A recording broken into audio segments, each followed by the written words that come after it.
Maestra Stephanie Enar, una reconocida y muy prestigiosa internacionalista y experta en geopolítica. Antes que nada, mi público agradecimiento por tu disposición siempre tan generosa para estar en nuestros espacios, Stephanie. Muy al contrario, Ricardo, el agradecimiento es mío. Estoy muy feliz de estar nuevamente contigo.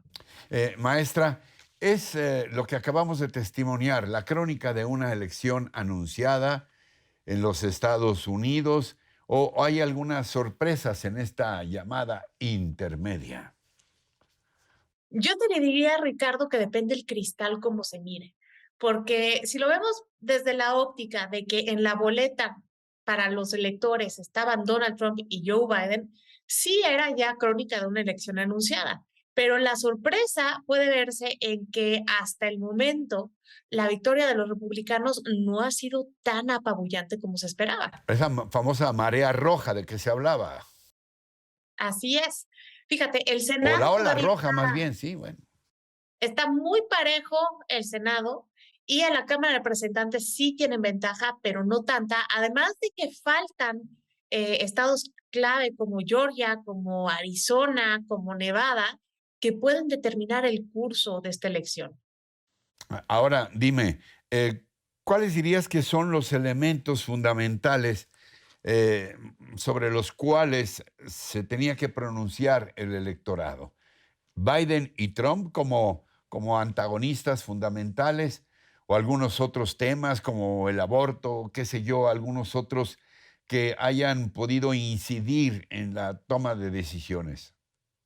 Lo que más les importó a los votantes estadounidenses fue la inflación. Tenemos la inflación más alta en los últimos 40 años y esto está haciendo que en promedio las familias gasten $445 mensuales más de lo que gastaban hace un año. Entonces, ese es un tema importante. También la criminalidad, la inmigración han sido factores importantes para determinar esta elección y, ¿por qué no?, también referendos importantes como el uso de la marihuana recreacional, el aborto o la abolición de la esclavitud, que aunque ya pasó hace mucho en términos generales, todavía quedan trabajos forzados para las personas que están en prisión y que no reciben una remuneración. Entonces, son temas importantes que nos hablan de la manera en cómo está cambiando Estados Unidos. ¿Cómo se vislumbra la conformación de las cámaras de representantes y de senadores?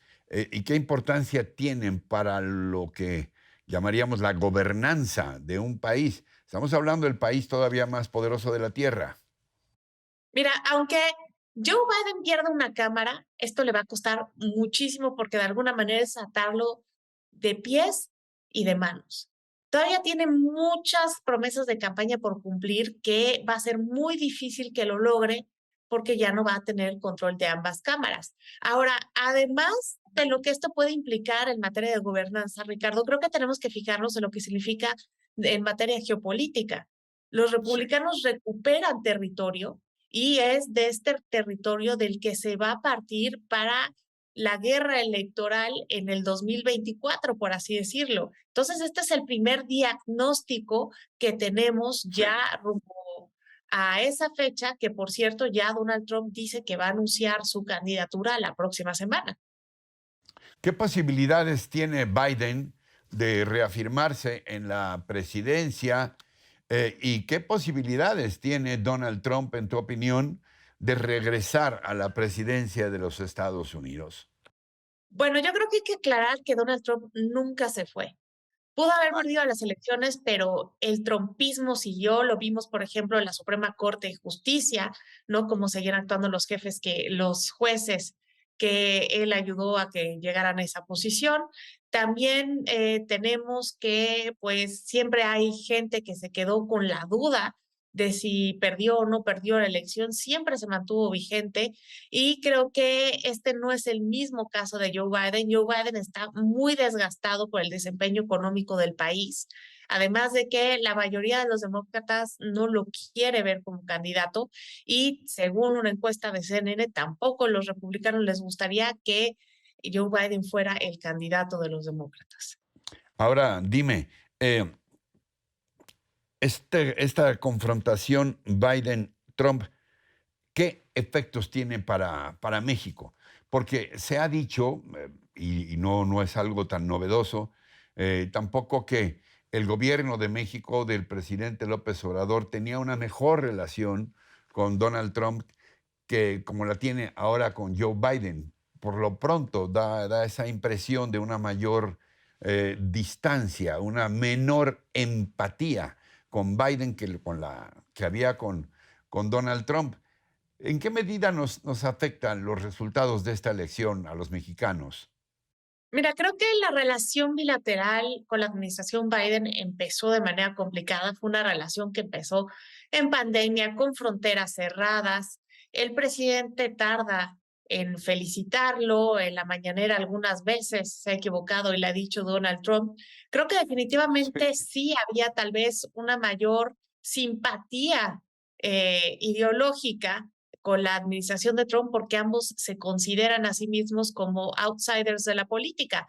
Ahora, creo que si bien el contexto internacional marca muy bien los temas que van a regir esta relación, sea quien sea que llegue en el 24 o ahora con la nueva configuración de las cámaras, creo que la línea discursiva sí podría cambiar. Los temas fundamentales tienen que ver con migración, con narcotráfico, también con el tráfico de armas, y de alguna manera esto seguiría en la agenda. Creo que la diferencia sería la manera de decirlo, porque los demócratas tienen un tono más suave, pero en los números son más duros, lo vemos con las deportaciones, y mientras que los republicanos pueden ser más duros en el discurso, pero las cifras de deportación, por ejemplo, son menores con los republicanos y la historia ha demostrado que a México, curiosamente, le va mejor con los republicanos. Ahora que mencionas estos temas por asociación de ideas, eh, te debo preguntar, ¿qué peso está teniendo el voto latino, el voto de origen hispano americano en los Estados Unidos en estos momentos y si se está reflejando ya en los resultados electorales, Stephanie? Es muy importante lo que me acabas de preguntar, porque del padrón electoral de Estados Unidos, el 14% son latinos. Esto es muy importante porque ya es una cifra significativa.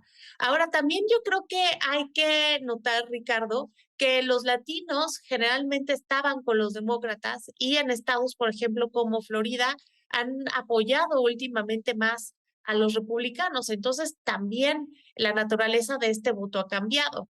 Otro aspecto importante con respecto a la característica del voto es que los de la generación Z y los millennials prefieren más a los demócratas, esto se ha visto en esta elección, y que también el perfil de los demócratas tiene que ver más con las mujeres, joven, no blanca, con una alta escolaridad urbana, mientras que el lado de los republicanos, Ricardo, son blancos, rurales, de edad media y con menos escolaridad. ¿Algún otro aspecto que te llame la atención de esta elección, Stephanie, y sobre todo lo que tiene que ver con el resto del planeta, que es tu especialidad, la geopolítica? ¿Qué importancia tienen estas elecciones y qué anticipan también, como apuntábamos, como apuntabas tú muy bien hace un rato, hacia el 2024? Estados Unidos, insisto, es la potencia todavía. O sea, sigue vigente la retórica de la última elección presidencial. Se sigue hablando de que si ganan los republicanos, entonces que se va a poner en peligro la democracia, y del lado republicano se sigue hablando de que si ganan los demócratas se va a legitimar aún más una elección que proviene de un fraude. Eso es alarmante porque salen perdiendo los ciudadanos y salen perdiendo las instituciones. Y eso en México lo conocemos muy bien. Ahora, esto que está pasando en Estados Unidos es parte de lo que está pasando en el mundo. La democracia liberal está en su punto más bajo a nivel histórico y esto se ve en la decadencia que esta forma de gobierno está teniendo en Estados Unidos. Ahora, también hay que ver que esta nueva reconfiguración viene dentro de una crisis existencial de Estados Unidos. Están acostumbrados a ser los número uno en el mundo, ya lo están dejando de ser. La pregunta es en quiénes se van a convertir cuando ya no sean los número uno en el mundo, y estas son preguntas que les va a tocar responder tanto a los nuevos representantes, nuevos senadores, pero también al que sea el presidente en el 2024, porque el mundo está cambiando, se está realineando, y esta guerra que se está peleando en Ucrania podría bien ser la madre de un nuevo sistema internacional.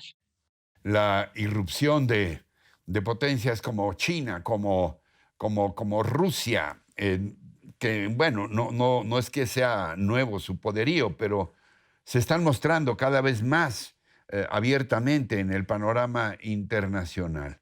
Todo esto, pues seguramente reconfigurará el mapa mundi.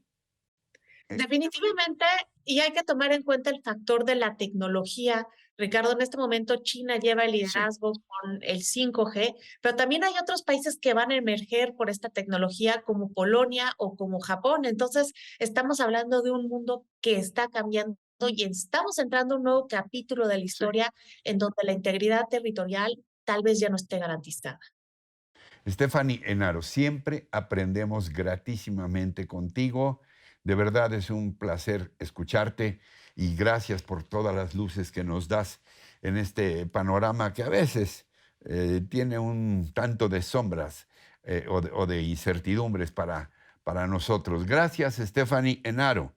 Gracias a ti por tu sabiduría y por tu precisión. Gracias. Y gracias también a ustedes por su atención, su compañía y lo que más aprecio, su confianza en este espacio. Hasta la próxima, hasta siempre. Gracias.